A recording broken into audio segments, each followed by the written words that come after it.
Neat ಪ್ರಶ್ನೆ ಪತ್ರಿಕೆ ಸೋರಿಕೆ ಪ್ರಕರಣದ ಬೆನ್ನಲ್ಲೇ ಕೇಂದ್ರ ಶಿಕ್ಷಣ ಸಚಿವ ಧರ್ಮೇಂದ್ರ ಪ್ರಧಾನ್ ವಿರುದ್ಧ ದೇಶಾದ್ಯಂತ ಪ್ರತಿಭಟನೆಗಳು ತೀವ್ರಗೊಂಡಿವೆ. ಇದೇ ವೇಳೆ ಅವರ ರಾಜೀನಾಮೆ ಪತ್ರವೆಂದು ಹೇಳಲಾದ ಒಂದು ಪತ್ರ ಸಾಮಾಜಿಕ ಜಾಲತಾಣಗಳಲ್ಲಿ ಭಾರಿ ವೈರಲ್ ಕೂಡ ಆಗಿದೆ.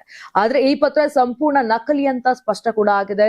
ಇನ್ನು ರೆಡಿಟ್ ಸೇರಿದಂತೆ ವಿವಿಧ ಸಾಮಾಜಿಕ ಜಾಲತಾಣಗಳಲ್ಲಿ ಹರಿದಾಡುತ್ತಿರುವ ಪತ್ರದಲ್ಲಿ ಧರ್ಮೇಂದ್ರ ಪ್ರಧಾನ್ ರಾಷ್ಟ್ರಪತಿಗೆ ರಾಜೀನಾಮೆ ಸಲ್ಲಿಸಿರುವುದಾಗಿ ಉಲ್ಲೇಖಿಸಲಾಗಿದೆ. ದೇಶದ ಶಿಕ್ಷಣ ಕ್ಷೇತ್ರಕ್ಕೆ ಸೇವೆ ಸಲ್ಲಿಸಲು ಅವಕಾಶ ನೀಡಿದ್ದಕ್ಕಾಗಿ ಪ್ರಧಾನಿ ಹಾಗೂ ಸಚಿವ ಸಂಪುಟಕ್ಕೆ ಧನ್ಯವಾದ ತಿಳಿಸಿರುವಂತೆ ಪತ್ರದಲ್ಲಿ ಬರೆಯಲಾಗಿದೆ. ಆದರೆ ಈ ಪತ್ರಕ್ಕೆ ಯಾವುದೇ ಅಧಿಕೃತ ದೃಢೀಕರಣ ಇಲ್ಲ. ಕೇಂದ್ರ ಸರ್ಕಾರ ಅಥವಾ ಶಿಕ್ಷಣ ಸಚಿವರ ಕಚೇರಿಯಿಂದಲೂ ರಾಜೀನಾಮೆ ಕುರಿತು ಯಾವುದೇ ಘೋಷಣೆ ಮಾಡಲಾಗಿಲ್ಲ. ಹೀಗಾಗಿ ವೈರಲ್ ಆಗುತ್ತಿರುವ ಪತ್ರವು ಸಂಪೂರ್ಣ ಸುಳ್ಳು ಎಂಬುದು ಖಚಿತವಾಗಿದೆ. ನೀಟ್ ಅಕ್ರಮ ಪ್ರಕರಣಕ್ಕೆ ಸಂಬಂಧಿಸಿ ಧರ್ಮೇಂದ್ರ ಪ್ರಧಾನ್ ರಾಜೀನಾಮೆಗೆ ವಿದ್ಯಾರ್ಥಿ ಸಂಘಟನೆಗಳು ಹಾಗೂ ವಿಪಕ್ಷಗಳು ಒತ್ತಾಯವನ್ನ ಮುಂದುವರೆಸಿವೆ. ಈ ನಡುವೆ ಕೇಂದ್ರ ಸರ್ಕಾರ ಪ್ರತಿಭಟನಾಕಾರರೊಂದಿಗೆ ಮತ್ತೊಂದು ಸುತ್ತಿನ ಮುಂದಾಗಿದೆಯಂತೆ. ಈ ರೀತಿಯಾಗಿ ಒಂದು ವರದಿಗಳು ಕೂಡ ಕೇಳಿ ಬರ್ತಾ ಇರುವಂತದ್ದು. ಈ ಕುರಿತು ಪ್ರತಿಕ್ರಿಯಿಸಿರುವಂತಹ ಪ್ರತಿಭಟನಾ ಸಂಘಟನೆಯ ಮುಖಂಡ ಅಭಿಜಿತ್ ದೀಪ್ಗೆ ಸರ್ಕಾರಕ್ಕೆ ನಿಜವಾಗಿಯೂ ಮಾತುಕತೆ ನಡೆಸುವ ಆಸೆ ಇದ್ರೆ ನಮ್ಮ ಷರತ್ತುಗಳನ್ನು ಒಪ್ಪಿಕೊಂಡೇ ಬರಬೇಕು, ಸರ್ಕಾರದ ಅಹಂಕಾರ ಕೊನೆಗಾಣಬೇಕು ಅಂತ ಹೇಳಿದ್ದಾರೆ.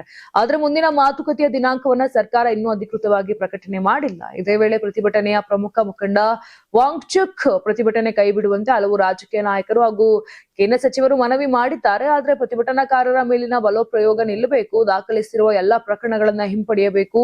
ಈ ಷರತ್ತುಗಳನ್ನ ಸರ್ಕಾರ ಒಪ್ಪಿದ್ರೆ ಮಾತ್ರ ಸತ್ಯಾಗ್ರಹ ಅಂತ್ಯಗೊಳಿಸುತ್ತೇನೆ, ಇಲ್ಲದಿದ್ರೆ ಹೋರಾಟ ಮುಂದುವರಿಯಲಿದೆ ಅಂತ ಸ್ಪಷ್ಟಪಡಿಸಿದ್ದಾರೆ. ಇನ್ನು ಧರ್ಮೇಂದ್ರ ಪ್ರಧಾನ್ ರಾಜೀನಾಮೆ ಪತ್ರ ವೈರಲ್ ಆಗಿದ್ರು ಕೂಡ ಅದು ಸಂಪೂರ್ಣ ನಕಲಿ ಎಂಬುದು ಸ್ಪಷ್ಟವಾಗಿದೆ. ಮತ್ತೊಂದೆಡೆ ನೀಟ್ ಅಕ್ರಮದ ವಿರುದ್ಧದ ಪ್ರತಿಭಟನೆಗಳು ಹಾಗೂ ರಾಜೀನಾಮೆ ಒತ್ತಾಯ ಇನ್ನಷ್ಟು ತೀವ್ರಗೊಳ್ಳುತ್ತಿದ್ದು ಕೇಂದ್ರ ಸರ್ಕಾರದ ಮುಂದಿನ ನಡೆ ಏನಾಗಲಿದೆ ಎಂಬುದರ ಎಲ್ಲರ ಚಿತ್ರ ನೆಟ್ಟಿದೆ.